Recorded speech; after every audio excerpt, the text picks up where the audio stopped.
साल 2023 में रक्षाबंधन 30 अगस्त को है या 31 अगस्त को, इसे लेकर संशय बना हुआ है और लोग जानना चाह रहे हैं आखिर इस साल राखी बांधने की सही तिथि और इसका शुभ मुहूर्त क्या है। इसलिए आज के इस वीडियो में हम आपको भारत में राखी का त्योहार कब मनाया जाएगा और राखी बांधने की विधि के बारे में बताने जा रहे हैं। नमस्कार, स्वागत है आपका वैदिक वॉक्स में। रक्षाबंधन सावन के अंतिम दिन होता है। इस साल रक्षाबंधन बुधवार 30 अगस्त और गुरुवार 31 अगस्त यानी दोनों दिन मनाया जाएगा, लेकिन राखी बांधते समय भद्रकाल का विशेष ध्यान रखना होगा। आइए अब आपको इसके शुभ मुहूर्त, पूजा विधि और पूर्णिमा तिथि के बारे में बताते हैं। जैसा कि हमने बताया कि भद्रा लगने के कारण राखी बांधने का शुभ मुहूर्त काफी कम समय का होने वाला है। दरअसल रक्षाबंधन का पर्व श्रावण मास की पूर्णिमा तिथि को मनाया जाता है। इस बार सावन पूर्णिमा 30 अगस्त को सुबह 10:58 से आरंभ हो रही है, लेकिन इसके साथ ही भद्रा भी लग जाएगा और ये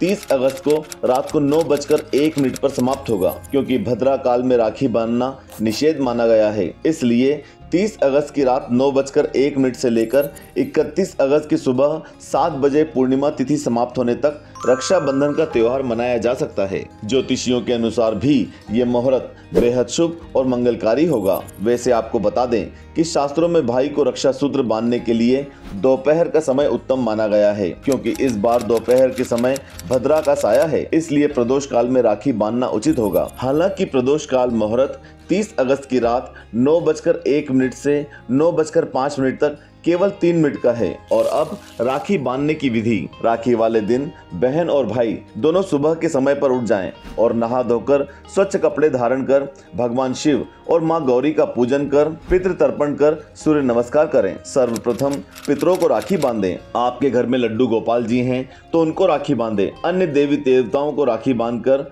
भाई की दीर्घायु की मंगल कामना करें। शुभ मुहूर्त पर बहनें पूजन की थाली में राखी, रोली, अक्षत, मिठाई आदि रखें और दिया जलाएं। राखी बांधने से पहले अपने भाई के माथे पर रोली और अक्षत का टीका लगाएं। अब बहनें भाई की दाहिनी कलाई पर राखी बांधें। अब बहन अपने भाई की आरती उतारें और मिठाई खिलाएं। इसके बाद भाई अपनी बहन को उपहार के साथ ही हमेशा उसकी रक्षा करने और हर परेशानी में उसका साथ देने का वचन दें। राखी के लिए हमेशा रेशम का धागा या सूती धागे या कलावे का प्रयोग बेहद शुभकारी माना गया है। कभी भी प्लास्टिक या किसी अन्य पदार्थ की बनी राखी का इस्तेमाल ना करें। हालांकि आप सोने या चांदी से बने रक्षा सूत्र का भी इस्तेमाल कर सकते हैं। रक्षाबंधन की यह परंपरा आज से नहीं बल्कि पौराणिक काल से ही चलती आ रही है और इसके पीछे कई पौराणिक कहानियां भी प्रचलित हैं, पर इनमें से जो सबसे प्रचलित कथा है वो राजा बलि की है। राजा बलि ने जब यज्ञ किया था तब भगवान विष्णु वामन रूप धारण कर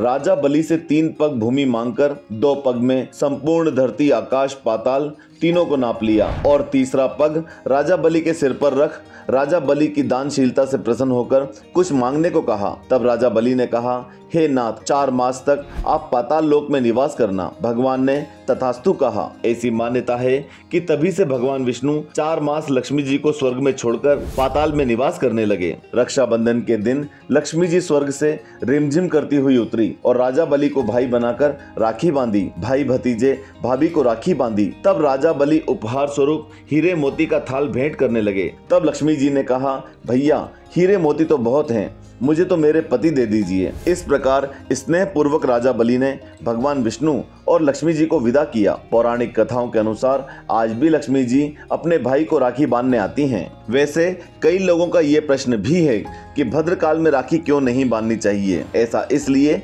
क्योंकि शास्त्रों के अनुसार भद्रा काल को अशुभ माना जाता है और इस दौरान सभी शुभ कार्य टाले जाते हैं।